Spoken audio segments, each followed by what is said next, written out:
ini ada negara dan pemerintah harus menggandeng NU Muhammadiyah untuk meredam giroh keislaman kelompok paham radikal Indonesia. Exactly, saya setuju banget dari Mbak Puspowardoyo. Sorry, Puspowardoyo. Pandangan Al-Azhar gimana tentang Syiah, Mas Lutfi? Ayo, sensitif lagi. Ayo. Jadi gini, kalau untuk terhadap Syiah ya, Al-Azhar sendiri, maka ketika terjadi diadakan konferensi ulama internasional, muktamar internasional, itu ulama-ulama Syiah juga diundang oleh Al-Azhar. Artinya Al-Azhar dan ulama tokoh-tokoh Syiah tetap bergandengan. Artinya kita tidak bisa memungkiri bahwa sebagian besar dari umat Syiah itu juga merupakan ahlul bait ya, keturunan Rasulullah SAW. Ya. Artinya Al-Azhar sendiri, Al-Azhar ya, ketika mereka mengkonter atau mengkritik Wahabi atau baik itu Syiah, Al-Azhar sendiri tetap menerapkan sifat moderat itu, sikap moderat. Artinya, apapun yang dikritik oleh Al-Azhar tetap menjaga nilai-nilai moderasi itu. Artinya, Al-Azhar tetap memuliakan, menghormati umat-umat Syiah. Begitu juga terhadap umat penganut Wahabi. Artinya, bagi Al-Azhar, kalaupun Al-Azhar mengkritik, itu cuma sebatas kritik ilmiah aja ya. Secara intelektual ya, karena kalaupun mereka berbeda secara pemikiran, mereka juga manusia aja ya. Mereka juga manusia. Ya kita juga memandang. Dan bahkan ada jurisprudensi yang bersumber dari satu jurisprudensi yang sama sebenarnya. Iya. Tidak semuanya, tidak totally berbeda sebenarnya. Maka secara jalan terakhir bagi Al-Azhar, walaupun kita semua berbeda ini manhaj seperti Syiah Wahabi, selama mereka masih menghadap kiblat, ya, menghadap Ka'bah dan bertuhan kepada Tuhan yang esa, yang sama seperti kita, mereka tetap Muslim gitu. Dan tidak bisa dikafir-kafirkan. Walaupun orang-orang Wahabi mengkafirkan kita jangan sampai mengkafirkan balik gitu. Oh iya, asli. Karena sudah ada ayatnya. Nah, ini saya sebenarnya setiap saya melakukan live IG atau di IGTV, saya sebenarnya nggak pernah mau menggunakan ayat-ayat ya. Karena saya ingat daunnya Gus Dur. Kalau orang sudah berceramah tapi ayat terus yang disampaikan, berarti dia tidak bisa menyampaikan dengan bahasa yang sangat sederhana. Tapi pada intinya adalah Bismillahirrahmanirrahim. Assalamualaikum warahmatullahi wabarakatuh. Alhamdulillahilladzi arsala rasulahu bil huda wa dinil haq liyudhhirahu 'alad dini kulli wa kafa billahi syahida. Fa inna ahsanal kalami kalamullah wa khairal huda huda Muhammad sallallahu alaihi wasallam wa syarrul umuri muhdatsatuha fa inna kulla muhdatsatin bid'ah wa kulla bid'atin dhalalah. Kembali bersama saya Zulkarnain El-Maduri. Tema yang akan saya angkat kali ini berkaitan dengan Islah Bahrawi ya. Saya mencoba melacak media, mencari jejak digital. Rupanya memang Islah Bahrawi ini senang mencari keterangan dari luar ya, untuk memastikan gerakan Wahabi, dan orang yang diajak itu cenderung berpikir anti Wahabi juga. Antum bisa nanti mencermati perkataan Islah Bahrawi yang seolah-olah itu seolah-olah itu adalah orang pluralis, padahal dia anti pluralis itu, anti pluralis ya. Islah Bahrawi ini seperti yang kita ketahui jadi kaki tangan dari BNPT dan juga Densus 88 ya. Walaupun menurut saya tentu saja perlu orang yang standing Islah Bahrawi, orang yang sama misalnya, untuk agar benar-benar BNPT itu tepat sasaran. Kalau misalnya menggunakan Islah Bahrawi ini masih belum bisa dipercaya karena ego golongannya masih nampak sekali. Yang pertama sering bawa misi kelompoknya gitu ya di dalam ceramah-ceramahnya, kemudian menganggap kelompoknya yang terbaik gitu. Itu yang saya perhatikan dari berbagai macam video-videonya yang melontarkan gagasan, ujung-ujungnya nanti lari ke kelompoknya gitu. Itu ya. Nah, ini pembicaraan dengan sahabatnya di Mesir, ya, temannya di Mesir itu berkaitan dengan pernyataannya berkaitan dengan Syiah. Nah, ujung-ujungnya mengangkat-ngangkat Syiah itu baik. Sebenarnya menurutnya itu Syiah itu baik gitu. Jadi saya tidak ingin menuduh dia Syiah, tapi dari caranya dia mengolah kata, dari caranya dia mempermainkan kata, lebih cenderung pada Syiah. Apalagi kalau menjelek-jelekan sahabat dengan bercerita kekejaman di zaman sahabat, walaupun sejarah yang dibaca itu lapuk, sejarah yang tidak jelas gitu ya. Seringkali mendiskreditkan yaitu tadi sahabat Nabi dengan caranya tersendiri ya. Ya kalau saya baca referensinya juga referensi pas-pasan, tidak merupakan bukan referensi yang sahih yang menjadi tanggapan para ulama-ulama ahlul hadis. Karena Islah Barawi bukan seorang ulama ahlul hadis, jadi tidak bisa dipercaya gitu. Terbukti kan saya pernah mengatakan Islah Barawi ini pernah menyampaikan hadis palsu tentang Yahudi buta, tentang kemudian Nabi dilempar dengan kotoran dan sebagainya gitu ya. Nah, itu cerita-cerita palsu seperti ini dikonsumsi oleh Islah Barawi sebagai referensi. Tujuannya ya jelas, siapa kemana arahnya berpikirnya, untuk membela Yahudi. Membela Yahudi. Jadi tujuannya membela Yahudi. Nah, kisah Islah Barawi tentang Yahudi buta itu hadis palsu. Ya, hadis palsu kemudian dikonsumsi oleh Islah Barawi sebagai bagian dari literasi yang dipakai untuk menyalahkan umat Islam yang yang tidak mau Yahudi. Padahal di dalam Al-Quran jelas sekali kan, walan tarda angkal yahudu walan nasara hatta tattabi'a millatahum. Jadi Yahudi Nasara itu tidak akan suka sama kalian kalau kalian belum ikut agama mereka. Nah, pembelanya Yahudi ternyata Islah Barawi. Dan seorang seorang ustadz juga seorang tokoh YouTuber yang saya pahami, seperti siapa ya, Benteng Akidah misalnya. Sebelum Benteng Akidah itu mengangkat tentang siapa Islah Barawi, saya sudah memastikan kalau Islah Barawi ini orang yang banyak mengkonsumsi ajaran orientalis. Kalau dulu itu di tahun yaitu 70-an, Muhammad Natsir itu membawa tulisan-tulisan orientalis. Beberapa penulis-penulis di zaman itu termasuk kalau tidak salah siapa ya yang ada Hamkanya di belakang itu, saya lupa, itu anaknya Buya Hamka. Rusdi Hamka juga pernah menulis ucapan-ucapan orientalis yang diadopsi oleh Islah Barawi ya, untuk menjelek-jelekkan Islam itu. Jadi itu bukan main. Banyak orang-orang yang menjadi budak orientalis di Indonesia menurut Bapak Muhammad Natsir. Kemudian ada sebuah tulisan kalau tidak salah itu di Suara Masjid, yang majalah ini tidak ada lagi, kemudian Suara Al-Muslimun, yaitu tentang pandangan orientalis yang pecah terhadap Islam itu. Nah, itu juga diangkat oleh Islah Barawi. Kalau kita lihat Islah Barawi ini memang menjadi kendaraan orientalis gitu ya. Kendaraan orientalis. Itu yang pertama. Yang kedua, Islah Barawi ini berbicara ketika berbicara Syiah lembut gitu. Tapi kalau sudah berbicara Wahabi, habis-habisan dia membabat Wahabi gitu. Berbagai macam pendalilan. Yang pertama, Islah Barawi tidak pernah mempelajari yaitu riwayat Syiah. Bagaimana riwayat Syiah terhadap Ahlus Sunnati wal Jamaah. Bagaimana pengkafiran Syiah terhadap Ahlus Sunnati wal Jamaah. Rupanya tidak pernah dibaca oleh Islah Barawi. Fokus membenci Wahabi.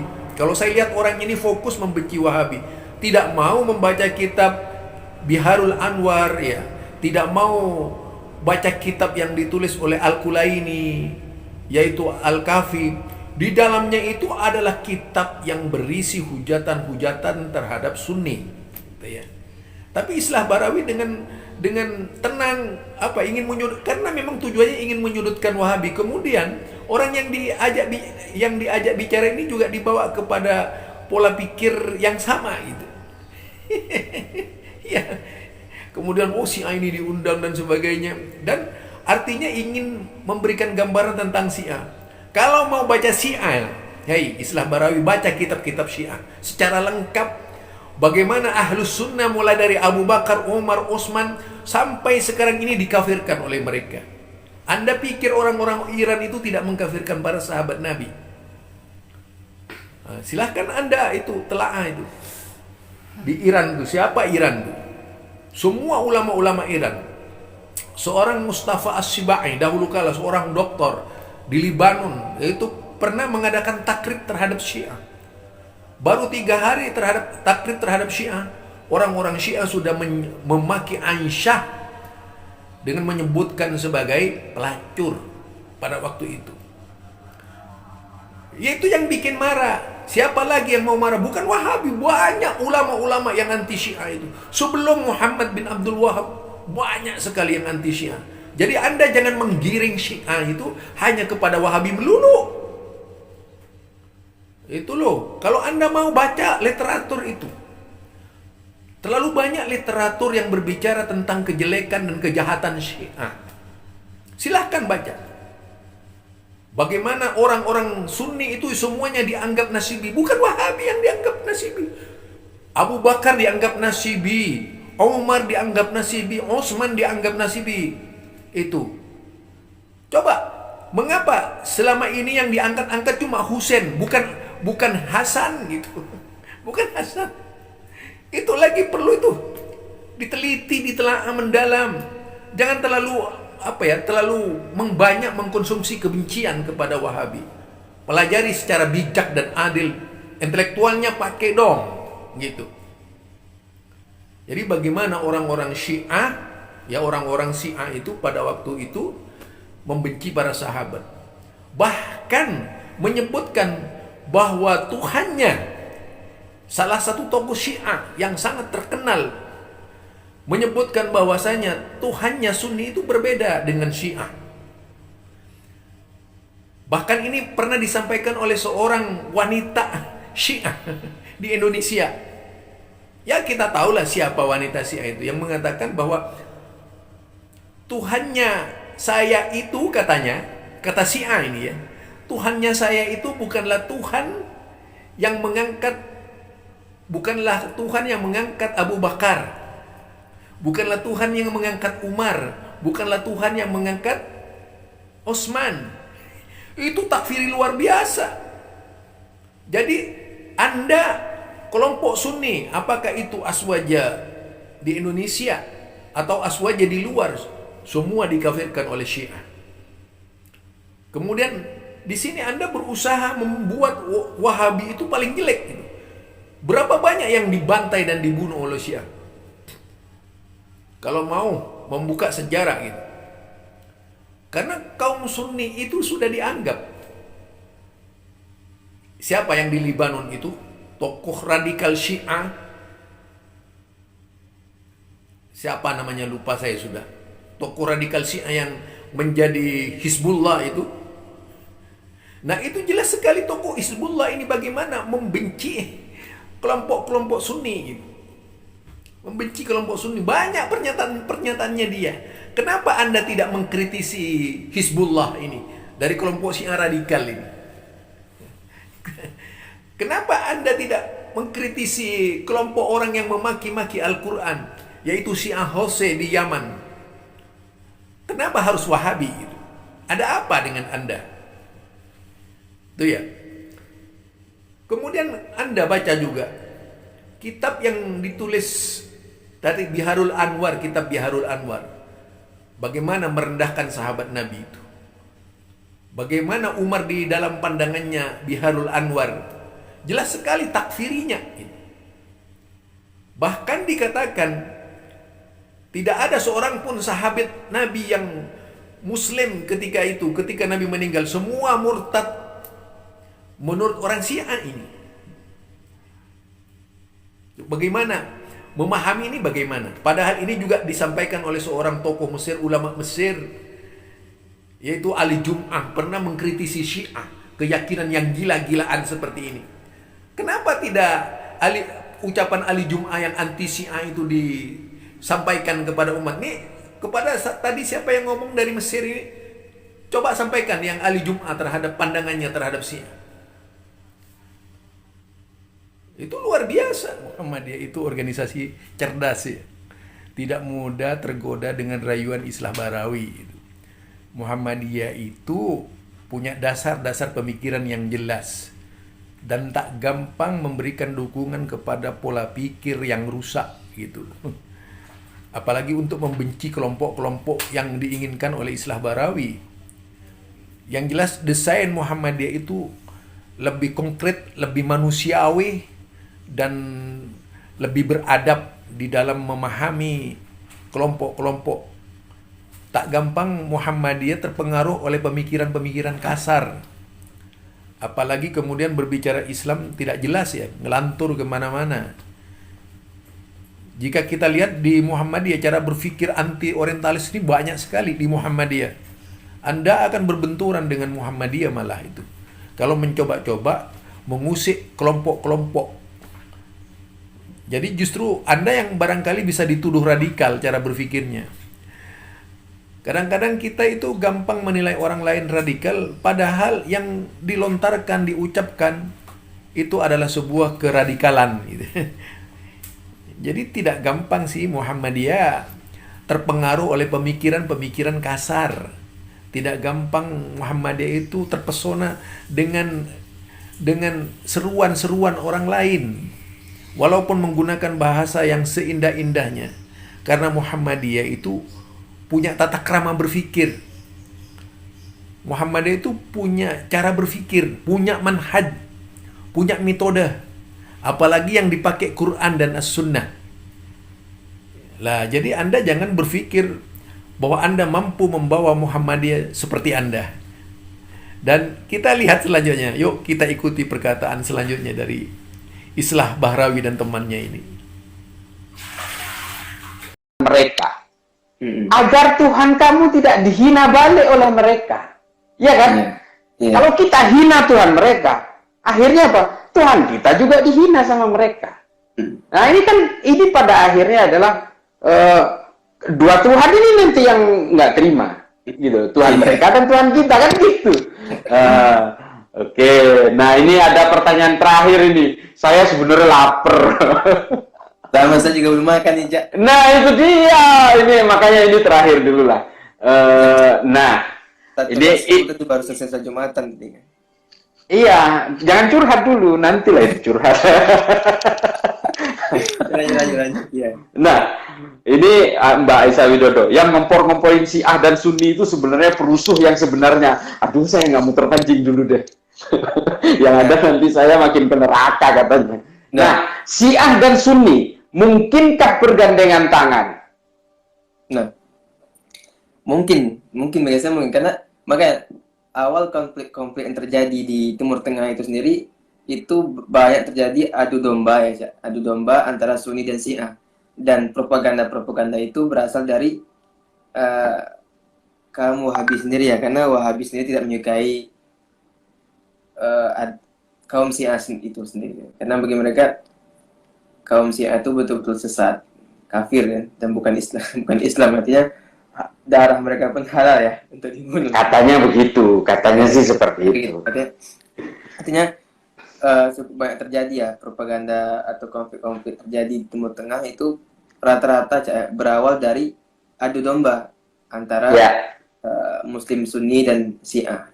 Ini yang dimanfaatkan oleh negara-negara Barat untuk mengompori pergolakan di Timur Tengah dengan memanfaatkan permusuhan yang sudah berabad-abad itu kan begitu. Makanya orang Arab itu ya memiliki sifat naluri sifat dasarnya itu keras ya, bersifat keras ya. Jadi orang itu kalau diperhatikan dari perkataannya Islah Barawi dan temannya yang berbicara di forum khusus itu ya. Apa W9 tuh ya, W9 aplikasinya itu, nama aplikasinya kalau tidak salah. Nah, Jika kita cermati perkataan dari Islah Barawi ini, nyata ingin menggiring umat tuh ke dalam Syiah gitu. Dan di situ Wahabi dianggap sebagai orang yang melakukan propaganda kebencian. Jadi tujuannya sudah jelas, itu ingin membawa umat Islam, yaitu bagaimana bersahabat dengan Syiah, kemudian anti Wahabi gitu. Anti Wahabi. Walaupun bahasanya samar-samar ya, tapi kalau orang yang cermat bisa mencermati perkataannya Islah Barawi itu ingin menggiring umat ke dalam pemahaman Syiah itu. Kalau dicermati ya, seperti itu. Kita lihatlah, saya sudah katakan tadi, kalau ingin tahu Syiah, siapapun ingin mempelajari ingin tahu Syiah, pelajari kitab-kitab Syiah. Seluruh kitab-kitab Syiah pelajari itu, yang diproduk Iran, bagaimana kebenciannya kepada Sunni, termasuk kutub-kutub yang menjadi dasar-dasar pemikiran orang-orang Syiah, baik dari orang-orang Syiah awal ataupun Syiah modern, itu sama otaknya, membenci Sunni. Nah, ketika seorang yang dituduh Wahabi menggagas anti Syiah, lalu seluruh dosanya itu dibebankan kepada Wahabi. Luar biasa orang-orang Syiah ini. Apa sekarang karena memang ingin dekat dengan Syiah mereka itu. Ingin dekat dengan Syiah, menjadi kekuatan andalan mereka. Coba mana ada orang-orang seperti Islah Barawi berbicara tentang Iran gitu. Nggak ada. Ya, nggak pernah berbicara Iran, yang berbicara itu Arab Saudi. Itu Islah Barawi. Kalau ingin tahu Islah Barawi, saya memang melacak jejak digitalnya dia itu sengaja. Dia tujuannya ingin mengetahui dia siapa gitu. Nah, saya ini baru nemu ini. Tapi ini adalah bisa membawa kita kepada sebuah pemahaman. Ternyata Islah Barawi itu kecenderungannya ke Syiah sangat luar biasa ya. Luar biasa. Subhanakallahumma bihamdika asyhadu an la ilaha illa anta astaghfiruka wa atubu ilaik. Assalamualaikum warahmatullahi wabarakatuh.